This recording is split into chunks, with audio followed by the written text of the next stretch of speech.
Hey everyone, Kimtana here, and this is yet another episode of Kimtana Upcycles. Today I am going to show you how to make a cool decoration, be it a pendant or a keychain, out of a K-cup. And so what you're going to need is a K-cup, used and preferably dry.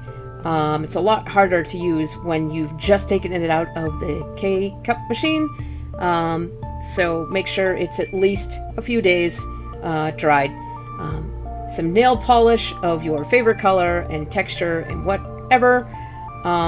This is a twist tie, one of those twist ties that come with the bread. And I've got a little bit of it cut off. I'm going to make a keychain for this particular video, but again, this could be anything you want it to be. A 10 millimeter jump ring.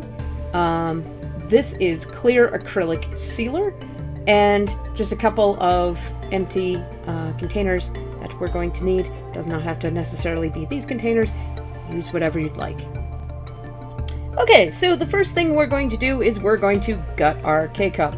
And so what you're going to do is you're going to start with your thumbnail, going around the top, making sure that you are getting the foil lid off. And now you see the coffee that you had once enjoyed. You're going to take the empty container and you are going to put all of the stuff in it. You want to save this because this is fantastic for your garden. So you want to squish this out. We're going to use this later. And inside there is a filter. Now you're going to very carefully take a pair of scissors because you don't want to use your fingers. That's just crazy. Okay, take a pair of scissors and dig in there, opening in, making sure that you can get a bit to grab and just pull. Now you don't necessarily need to remove it. It helps. Eventually you'll want to throw this in your compost because this is a paper filter. But at the bottom of this, my friends, is a really cool device. Just gonna empty some more of this coffee out here. And then I will show you the glorious beauty that is at the bottom of this. Now, we have emptied this out. Now here, at the very bottom, is this beautiful little disc. This, my friends, this is going to be something that we make beautiful and wonderful. So we're going to take this. There's a little bit of water in this container, and we're going to wash it. So we're going to want to make sure to get all the coffee grounds off it. So swish it around a bit. You know, you don't necessarily have to let it soak because it's fine. As long as you have all of the grounds out of it and it's nice and clear, that's all that matters. So you're going to dry it. You're going to dry that. Come on, dry. Alright. Dry this, and you will have a beautiful disc. This is going to be our masterpiece, folks. This is going to be wonderful. Also, don't get rid of your K-cup. Don't throw it out. It is not recyclable. However, this has fantastic uses. One of which is it holds things really, really well. There are many uses that I will discuss someday in another video in the future, if you guys like these. But for now, just wash it out, reuse it, use it for beads, use it for paper clips, use it to your heart's content, give it to children. They love them in the bath. But don't throw out this. This is one of the biggest wastes that America is having because of our obsession with coffee and with K-cups and reuse. Okay, so now that you have your disc, we are going to paint it with the nail polish.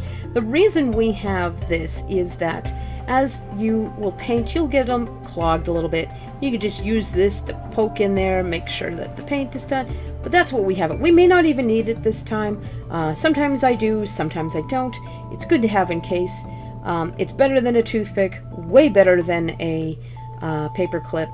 Because it fits right in there and it can move in, and these you get all over the place, so it's perfect. It's just a piece of wire. So I have my gorgeous blue, guys, it's blue, this gorgeous blue nail polish that I am going to paint this disc with.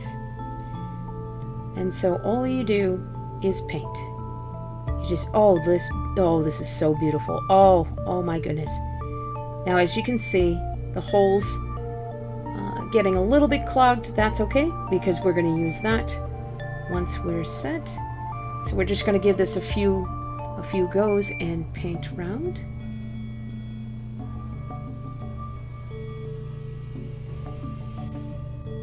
So once you've got enough that your thumb is not painted in, you've kind of painted yourself in a corner, you have to wait for it to dry a little bit. This is when you take your opportunity to poke those holes from the clogs. As you can see, it's quite clogged from all that nail polish. So I'm just going to do that now just by poking each hole.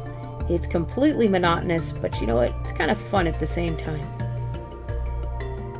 Okay, so once we have gotten the holes all the way through there, then we're going to lay it down and we're going to grab the part that our thumb would not let us reach. It's a little bit harder, which is why we saved just that little bit there. And then when that's done, we then let it dry after poking holes in the part we just the part we just painted. This is what it's going to look like after you have gone through and gotten all the holes. It's got a beautiful coat, but this is only the first coat.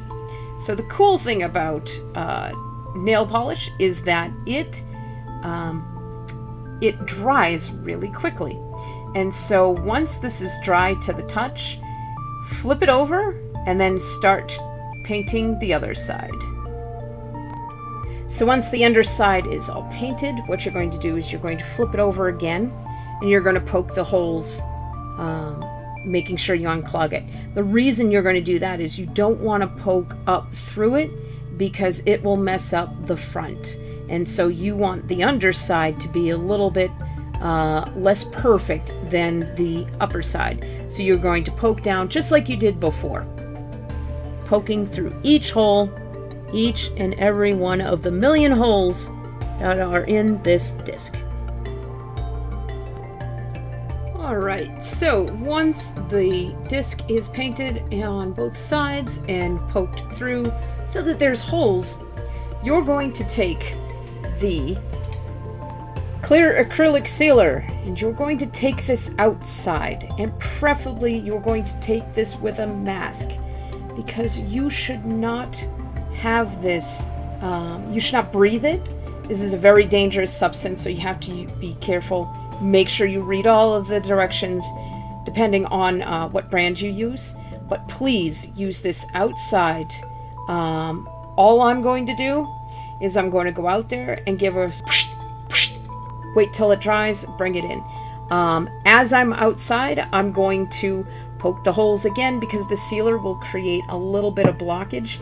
Very light because I'm barely using any. Make sure before you do so, because this is the last step, that you have thick enough coating. The particular nail polish that I got did this pretty well. I'm very happy with it. I like the thickness on it. But you can go over it a few times if you want. You can do as many coats as you want. It's totally up to your preference. So I'll be right back after I seal this guy. Okay, so I'm sealed. Now what the sealing does is it protects the nail polish from any kind of damage. And worst comes to worst, you've always got the nail polish. but the sealer will help it. You want to make sure it's fully dry before you really handle it. It can be sticky otherwise, and you don't want that stuff on you. Again, be very careful when you breathe it in. Try not to breathe it in is what I'm trying to say. So what I'm going to do now is I'm going to make the keychain. Now I am going to take my pair of pliers and my jump ring. Jump rings are one of the coolest devices out there, because you can make most jewelry out of anything if you have jump rings. So if you're going to go into a craft store and purchase anything, get jump rings, among other things. So I'm going to take the jump ring and I am going to put it in the hole, one of the holes along the top. Ever so carefully. And then I'm going to close it. I'm going to have it completely closed so that, as you can see, it's along the top and it's created this, at this stage, this could be your pendant. You're done. That's it. Have a great day. That's all. But I am not done because I want to make a keychain because I can. So I just so happen to have one of these beads, bead keychains that, you know, you find on bang pens. I did not get it from a bang pen, disclaimer. But I just so happen to have this. You can use any kind of keychain. The cool thing about this is that you can use whatever you have around the house. And I just so happen to have one of these beady thingies. So I'm just going to thread that. And that is it. So come on. Boink. All right. And that's it. I have my keychain. I am done. So that is how you upcycle a K-cup into some jewelry or a keychain. So guys, thank you so much for watching. I really hope you try this because this is a really cool project. This is really, really simple, and this is yet another great way to raise funds. You can sell these so easily. They're really, really simple to make. I mean, even children can make them as long as you have the supervision and do not let them use the sealer. But this is a really simple, really quick craft that is so beautiful because this disc is amazing. You can experiment. You can do different colors. You can put wire through it. You can thread embroidery floss. There are so many different things you can do with this. But for now, that is going to do it for me. Guys, thank you so much for watching. If you like this video, please hit the like below. If you want to see more upcycling videos, please leave a comment. If you haven't done so already, please hit subscribe. I'm going to be doing more videos like this. I've got one more for Earth Week, and I'll be doing more. So hit subscribe and hit the dingly bell, and that will tell you when I post more content. But that's it for me today. Guys, thank you so much for watching. Have a great and wonderful night, and I will see you when I see you. Bye-bye.